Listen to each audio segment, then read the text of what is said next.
Hey everybody, I'm Chris Wook, and welcome to Android Authority Q&A, episode number 1 for June 5th, 2013.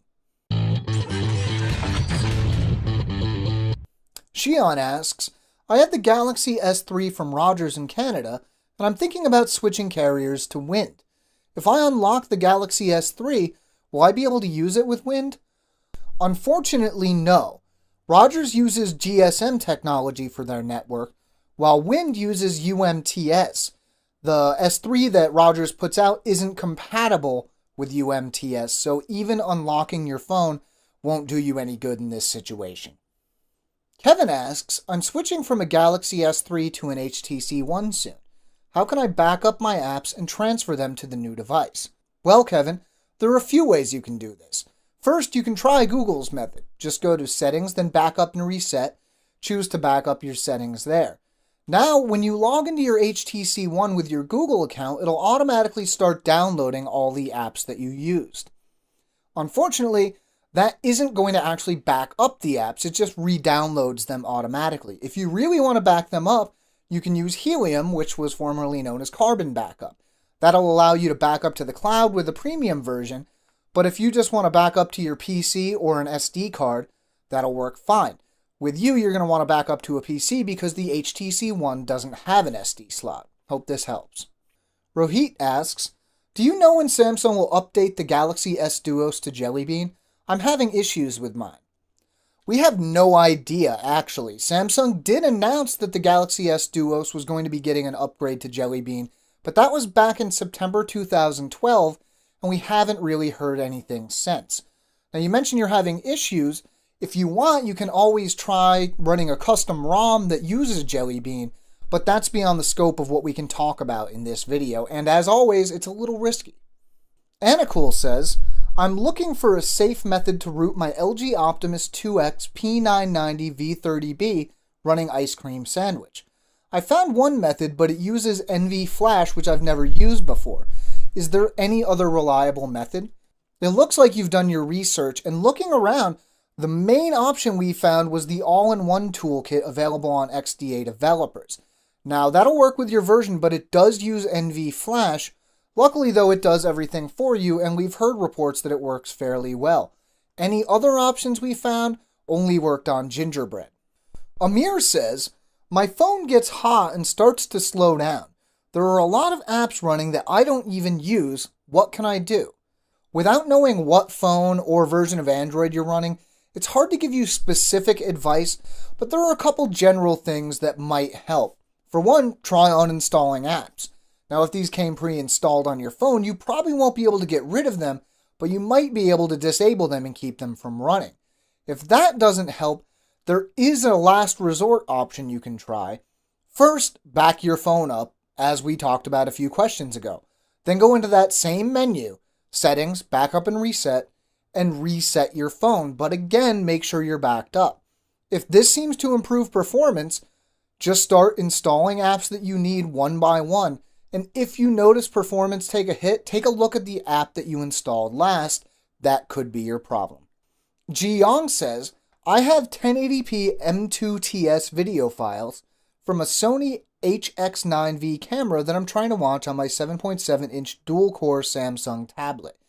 MX Player crashes, and BS Player works, but the video plays slower than the sound. How can I watch these on my tablet?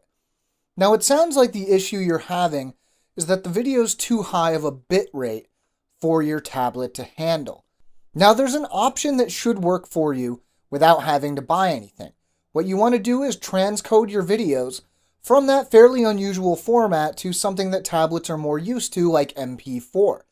There's a ton of software that does this, but it's fairly likely that something was included with your camera that might do this right out of the box.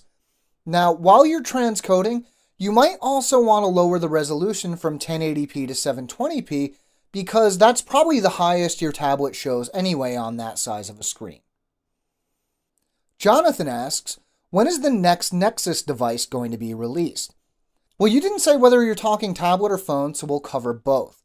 First, there was a rumor that Asus was going to announce an updated Nexus 7 tablet at this week's Computex, but their event came and went without any word of it.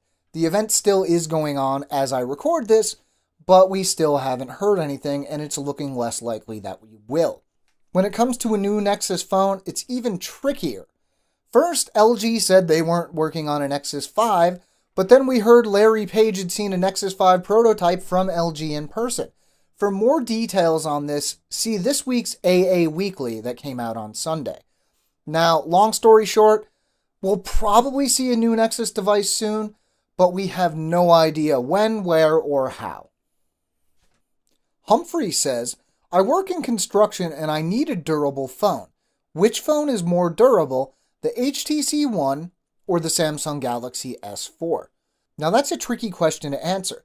The HTC One's aluminum body is more likely to dent, while the S4's polycarbonate body is more likely to scratch. That's not even bringing the glass in to either of these equations. What I would do is leave durability out of it and pick the phone you want based on the features you want, then just get a really tough case. Because if you do that, you're pretty well covered, especially if you use a good screen protector as well. Trey asks, what is the 1-year warranty on my Galaxy S4 cover? Now, before I answer your question, I just want to say real quick that the protection you get will kind of vary based on your carrier. Now, the Samsung warranty by itself basically covers anything that is Samsung's fault. Say your volume rocker stops working and it's through no fault of your own, your warranty will cover that. Now, say you drop your phone and it breaks, the warranty won't cover that. If you want to get more detail, you probably have a copy of the warranty available to you, given that you own it, and that's where you'll find all the details. Subash asks, how do I import my bookmarks from Google Chrome into the Galaxy S4 stock browser? I'm sorry to say this, but it doesn't look like you can. You're not the only person on the internet who's looked for ways to do this, and as far as I can see, nobody has successfully been able to import their Chrome bookmarks. You're basically going to have to do it manually. Now, if you wanted to go the other way, there are all sorts of ways to import other bookmarks into Chrome. Unfortunately, the other way around just doesn't seem to be possible right now. Todd says, my phone automatically uploads photos to the Instant Upload folder in Google+. Do Instant Upload and Google Drive share the same storage? And if so, what is the purpose of storing photos in my Google Drive account? First things first, yes, Google+, Gmail, and Google Drive all share the same storage. Now, as to why you might want to upload photos to your Google Drive, that's different for everybody. I know I don't. If you do, however, and you don't want Google Plus to instantly up your photos, that's easy to turn off. Just go into Google Plus, then go to Settings, then Camera and Photos, and Auto Backup, and just turn the feature off. Now that won't happen. And that's about all we have for today, folks. If you want a little more detail or some of the links we mentioned, we have a written companion to this video at AndroidAuthority.com. You can find the link down in the description. If you want to ask us some questions of your own, you can also find a link for that in the description. If you just want to stay caught up with what we're doing, make sure to subscribe to our channel.